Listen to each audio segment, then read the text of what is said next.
মানুষের জীবন সস্তা হয়ে যাচ্ছে না এখন। আল্লাহ পাক এগুলো কিয়ামতের আলামত। নবী সাল্লাল্লাহু আলাইহি ওয়াসাল্লাম বলেছেন ওয়াল হারাজ, কিয়ামতের আগে আগে হারাজ বাড়বে, হারাজ।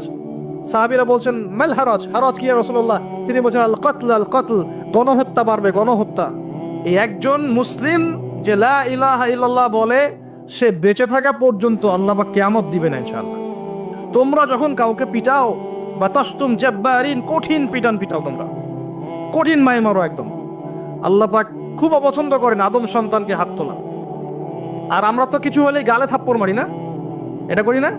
এই হাদিসটাও মনে রাখবেন, মানুষের গালে মারা নিষেধ আছে, জানতেন? আর মানুষের চেহারার মধ্যে মারা নিষেধ আছে।